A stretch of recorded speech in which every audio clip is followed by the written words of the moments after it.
Daydreaming about dragons. We're back. Let's do this. I want to talk about something that happens in gaming a lot and how to deal with it. And that is when a game gets canceled. And even more than that, when you're going through a period of your life where you can't game, where it's just not in the cards for you. When I was in Japan, when I was abroad for a year, I did not game for a year. It was the longest amount of time that I did not play a role-playing game, probably since I'm 12 years old. And I just dealt with it. I was abroad. I was in Tokyo, which is a city that is so overwhelmingly, it's just all the senses are overwhelmed all the time. So I didn't miss it necessarily, but I missed it, And the funny thing is if I had gone to a gaming club that was nearby, I could have met some people who I ended up meeting through online stuff years earlier. So, hey, Andy, if you're listening, I'm thinking about you. Anyway, let's talk a bit about not gaming. Okay, first of all, short term. It's just a weird thing. It's the holidays, the flu's going around, whatever it is. All your games get canceled for the week. What can you do? Well, here's some things. Here's some ideas. Do a little bit of work on the game if you really miss it. Maybe stat up an NPC. Maybe look up a rule that you weren't sure of last game or that is going to come up in the upcoming game. Maybe describe an NPC. Just write down a description of them. Describe a part of a setting that you think is coming up. And when you do that, it just has to be a sentence, right? Because that's really all you're going to use. Matter of fact, it doesn't even have to be a sentence. It can just be a bunch of bullet points. These are words I want to use to describe the city. This is how I want to just, I want to compare it to, an ash can stuffed with too many cigarettes. That's how the buildings tilt. Oh, that was the first really great game description I ever gave in a game. We were talking, the players had come to a city and they were like, what does it look like? I'm like, well, it's grown naturally from coral, and the buildings kind of tilt and lean. It looks like an ashtray that's been stuffed with too many cigarettes. And I watched all my friends lean forward and go, oh, we're there now. Yeah.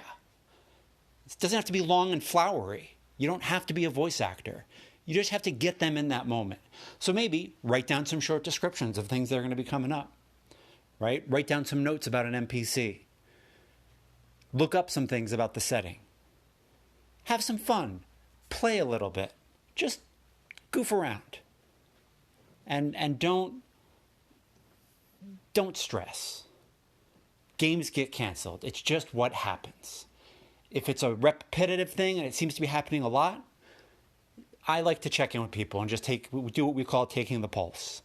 Hey, everybody, are we into this? Is it just that we're not in our time right now and it's bad timing? Or do we want to really come back next month and do this? Check in and find out. Okay. This goes out to my friends and loved ones who can't game for a while. Maybe it's work. Maybe it's kids. Maybe it's school. Maybe it's recovering from an injury. Whatever it is, you can't game for a while. You are still a gamer. I'm going to say that again. You are still a gamer. Your point of view is valued in the community. We all still love you. You don't have to fade away. You don't have to run away. You don't have to be upset because you're not playing the latest powered by the apocalypse thing.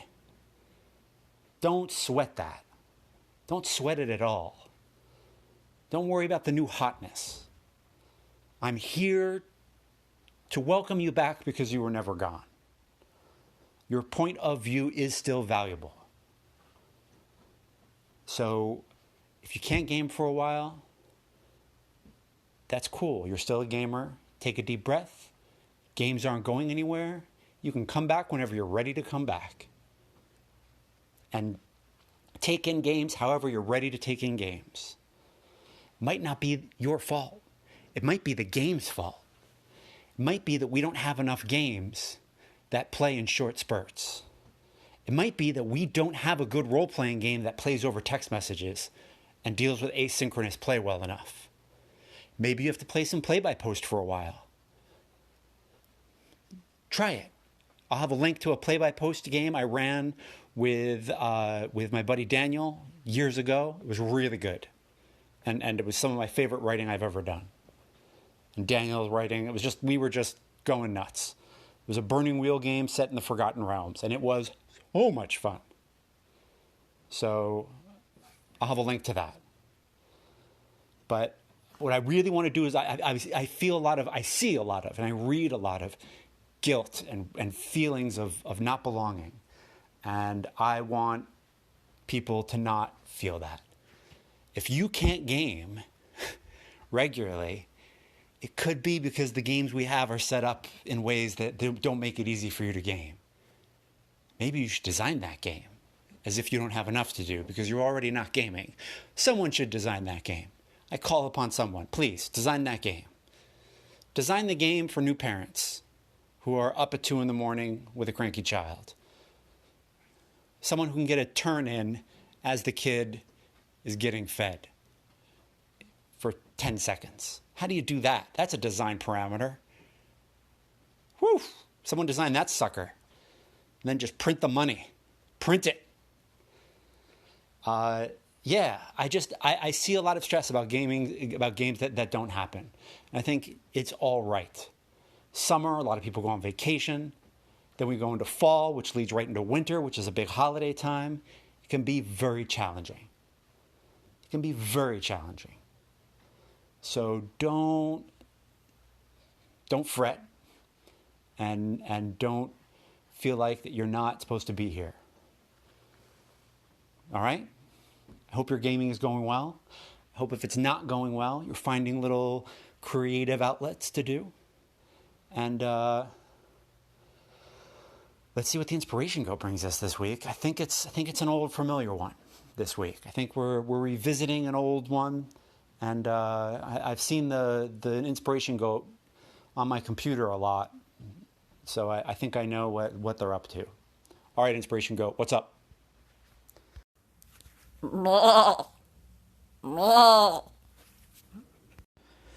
Once again, the inspiration goat has brought me Caves of Qud, a roguelike, very simple but beautiful, procedurally generated video game that I recommend you go out and play. And there's this cool thing that happens in Caves of Qud that I want to talk about, and I think it has specific links to gaming and how we could bring it into tabletop. So bear with me. All right. When you are looking at gear in Caves of Qud, sometimes it says engraved, so there'll be a sword, and it'll say, a painted short sword or an engraved short sword, or you'll look at carbide plate armor, and it'll say engraved carbide plate armor, and you can look at it, and it will show you a piece of history from a sultan of the past. And it'll say, Sultan Axiana, the Cerulean ghost, rode her chariot off of a cliff because she was being chased by spiders, right? Literally, that could be one of them. And they're clearly all procedurally generated, but they're beautiful, and they make this ridiculous kind of poetic sense, and I love them. So what happens in the game? If you look at enough of this stuff, and you can also look at statues that you see, and you can learn other bits of the Sultan's history. And when you put enough of them together, the game says, hey, you've learned enough. You have found a historical ruin that you can go look at. And historical ruins are a little bit tougher. They usually have a cult in them, and they have special treasure, special, really, really top-notch treasure at the bottom of them. Cool. So what I like about this, how you could make this into gaming, is you could kind of use the apocalypse engine idea of clocks, and you could give each little bit of history in your world a clock, right? And so you say, hey, you guys have, run into lore about the Iron Lich, and here's a clock. So if you put together enough lore about the Iron Lich, or you do research on it, you can make a skill roll and you can put a little tick next to the clock, right? If you have a big success at the skill roll, you put 2 ticks. Cool. When you fill up that clock, you have located through your research a delve of some kind, a very special delve with really kick-ass treasure. And so you can have different subjects, and maybe there's a clock within the clock where if you put together 4 ticks of the Iron Lich clock, not only do you find, the steel vampire lords who served the Iron Lich, but you can actually find the tomb of, eventually, if you fill up if you fill up 5 6-count clocks of the Iron Lich and put together enough of this history, you will have figured out where the tomb of the Iron Lich is, and you can go take it. Right? And so what does that do? What effect does that have? Well, it would get players, like suddenly, when they're by a well in a city, you have something, you can be like, oh, you know what? This statue is actually one of the paladins who died fighting the Iron Lich. Really? Well, I'm going to study it. Actually, this duke has a bunch of scrolls about the Mage Wars. Really? I'm going to ask if I can read them while we stay. Or maybe even copy one and bring it with us. So it gives players the option, totally optional, of doing some research and looking around and poking. You get to a city, you can be like, hey, are there any good statues here? Are there any good carvings? Is there anything we can do to do some research on this topic that we're looking after? Maybe yes, maybe no. It also gives you, the GM, a platform to bounce off of. So suddenly the things that are in your world, these esoteric, strange, wonderful bits of lore, get linked to concrete places. Because you've said that this city was home of a paladin who martyred him or herself fighting the Iron Lich. Boom. There we go. You've created a person. You've created a situation. You've linked this city to the Iron Lich's reign. And it becomes a way to make all of this delving lore really socketed right to your setting. And it gives you an easy way to make things up. You make up 4 of them. There's the Iron Lich, there's the Mage Wars, there's the primordial Lizard Kings, and there's the elf diaspora where they left and went to the Twilight Realms. Those are 4 things you can be looking after. And if you find, a certain amount of ticks for each one, maybe 4 ticks, 6 ticks, however many ticks, you're going to find a really special dungeon. A really, really cool delve. And we'll put that on the map. You'll have found enough information to figure it out. And it just is a cool way to make research a part of your game, which is, of course, the whole reason why I do any of this stuff, is to make librarians more relevant in your fantasy gaming. And I think it's interesting. I think that's a really interesting way to tie things to your game and to make research. And also, it's player driven. The players can, hey, I want to take a look at this. Maybe one player who doesn't know what to do is like, I'm going to go look at all the statues in the wells. There's one statue of an elf lord who visited here on his way to the Twilight Realms. This statue was a gift they left. Cool. Allows you to tie your lore to the world in a concrete way. It allows you to make things up, and makes it easier to make things up because you've got a couple of topics. You got a couple of weird things, and you can make new ones.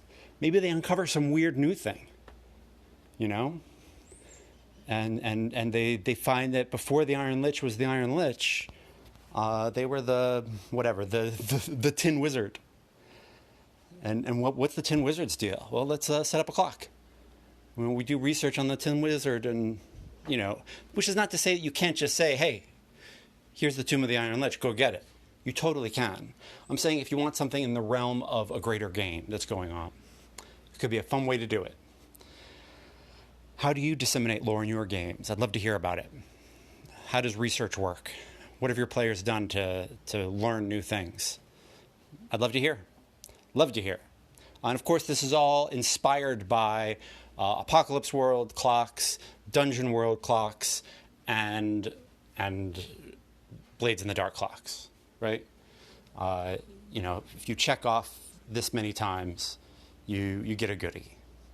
So those are my inspirations. Let me know how you do it in your games. I'd love to hear from you. Let's get to it. More info will be in the outro. Thank you so much for listening.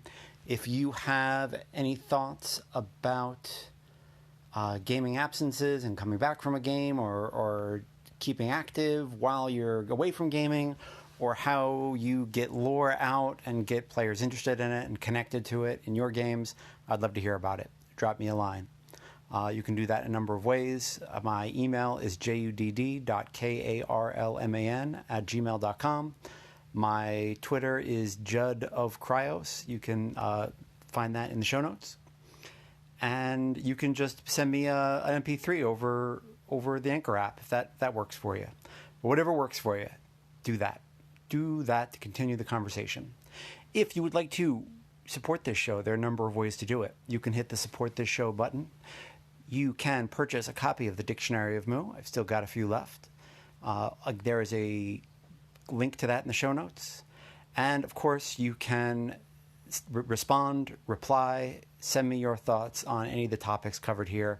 Let me know what jars loose when I am talking, and if anything inspires you or makes you say, hey, I've got a thought on that, or hey, I've got something I did on that, or hey, that reminds me of something that happened in my game.